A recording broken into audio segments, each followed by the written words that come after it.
आज मैं एक चीज आपको बताना चाह रहा हूं कि ये कोई नई चीज नहीं है जो हो रही है आज दुनिया में, ये फैलने वाली है और क़यामत के करीब हम आ चुके हैं। हो सकता है दुनिया पूरी जंगों के लपेट में हो, जो रसूल पाक सल्लल्लाहु अलैहि वसल्लम ने इरशाद फरमाया, कत्ल इतना बढ़ जाएगा कि 100 लोग हो तो 99 मर जाएंगे, एक बच जाएगा। कत्ल इतना बढ़ जाएगा, ये जंग की आग हो सकता है आसपास सब फैल जाए, जिसकी वजह से इस वबा में, इस बला में सब मुलविस होने लग जाएंगे। और एक बात ये भी याद रखो, चाहे जैसी भी हुकूमत, तारीख पूरी उठा करके देखना, जुल्म के बाद जो गुरूर और तकब्बुर में आकर फिरौन बनने की कोशिश करता है, उसका अंजाम अल्लाह ताला बहुत भयानक फरमाता है, बहुत भयानक अंजाम होता है। अब के जालिम भी अपने अंजाम के बहुत करीब आ चुके हैं। इन्होंने जुल्म इतना किया है, वो बच्चों की आहें, वो औरतों की चीखें क्या बारगाह रब्बुल इज्जत में ना पहुंची होंगी? रब तबारक व तआला खुद फरमाता है, सयअलमुल लज़ीना ज़लमू अय्युमुनक़लबिन यनक़लिबून, अनक़रीब जालिम ये देख लेंगे कि किस पलटी में अल्लाह ताला उन्हें गिराने वाला है। जो जाल वो अपने दुश्मनों के लिए बुनते हैं, अल्लाह ताला उसी जाल में उनको फंसाता है। आज देखना आप, तारीख की सच्चाइयां आपको इस बात का जवाब देंगी। जालिम ये समझता है कि मैं खुदा के बराबर हो चुका, मुझे कोई भी हिलाक नहीं कर सकता। अल्लाह ताला फरमाता है, इन्नमा तकूनु युद्रिकुमुल मौत वलौ कुंतुम फी बुरूजिन मुशय्यदा, तुम मजबूत किले में क्यों ना बैठे हो, मौत तुम्हारे पास आकर पकड़ ले। और रब तबारक व तआला के लिए कोई चीज नामुमकिन है। लोग आज हवा बनाते हैं कि एयर डिफेंस सिस्टम इतना बड़ा है, कोई कुछ नहीं कर सकता। एक छोटे से पिद्दे से एक नाजायज कंट्री को महफूज दिखाने के लिए दुनिया पता नहीं क्या क्या बातें वायरल करती है। इजराइल के पास आयरन डोम है, एयर डिफेंस सिस्टम इतने बड़े हैं, कोई नहीं आ सकता। वो खुदा है? कोई खुदा है? लेकिन दुनिया आज देख रही है, बहुत सारी चीजों को देख रही है। मुझे यहां पर किसी के सिलसिले में नहीं कहना, लेकिन एक बात कहना है कि नशा में चूर, घमंड में चूर जो बंदा होता है, अल्लाह ताला कभी उसको मच्छर से भी हिलाक करता है। बहुत बड़ी ताकत का इससे मुकाबला होना जरूरी नहीं, तुम्हारे पास होगा बहुत बड़ा सिस्टम, लेकिन रब तबारक व तआला जब इंतकाम ले ले तो फिर तुम्हारे लिए बहुत बड़ी ताकतों की जरूरत नहीं। आप हमें तारीख बताओ, इराक में नमरूद एक जमाने में इस तरह की हरकत किया था कि उसने बहुत बड़ी इमारत बनाई थी, और उसके मुताबिक बात यह थी कि वो 1000 लोगों से तन्हा लड़ सकता था, इतनी उसकी ताकत थी। शेर से खुद मुकाबला करता था, कभी डरता नहीं था। नमरूद की ताकत मशहूर थी उस जमाने में, और सारे लोग उसकी ताकत का लोहा मानते थे, हत्ता कि वो कभी अपनी जिंदगी में बीमार नहीं हुआ था। आदमी जब बीमार नहीं होता तो उसका गुरूर बढ़ जाता है, सोचता है मुझे कुछ हो नहीं सकता। नमरूद ने उसके बाद ये देखा, सारी दुनिया मेरे कब्जे में है, ताकत तो दौलत के जखीरे सब उसके पास है, लेकिन एक चीज नहीं थी, मौत। मौत पर कंट्रोल। इसको कैसे किया जाए कंट्रोल? यानी मरने से बच तो नहीं पाएगा, ये कंट्रोलिंग पावर भी हमारे पास होना चाहिए।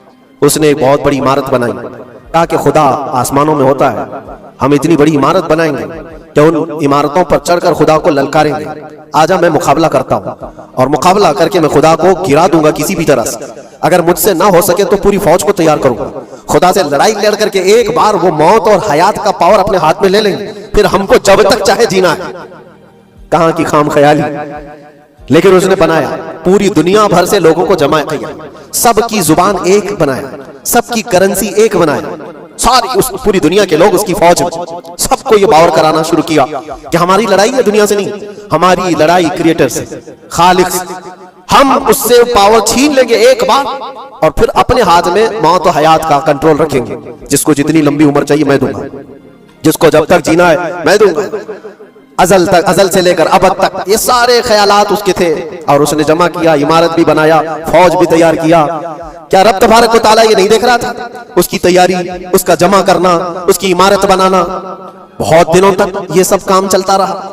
रब तबारक व तआला किसी से गाफिल नहीं, दिलों में गुजरने वाले हालात से भी बेखबर नहीं, लेकिन बंदे को रब तबारक व तआला ढील देता है।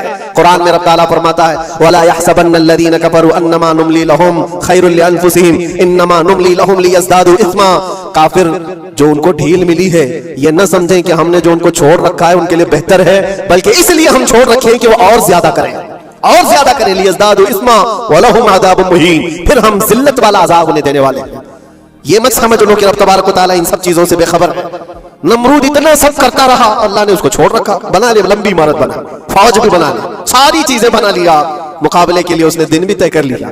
उसके बाद उसको खुदा से लड़ाई लड़नी थी। कहां खुदा तक पहुंचने की बात। लेकिन बंदा जब गुरूर और तकब्बुर में आता है तो वहां तक भी सोचता है, उसे मौत पर कंट्रोल हासिल करना था, बस ये एक चीज थी। फिर जब वो दिन आया, किताबों में मिलता है अल्लाह तबारक व तआला ने फरिश्ते उसकी जो तादाद है उसका किसी को इल्म नहीं। बारिश के जितने कतरात गिरते हैं ना, एक एक फरिश्ता बूंद लाकर रखता है। अब आप अंदाजा कर सकते हैं फरिश्तों की तादाद कितनी हो सकती है।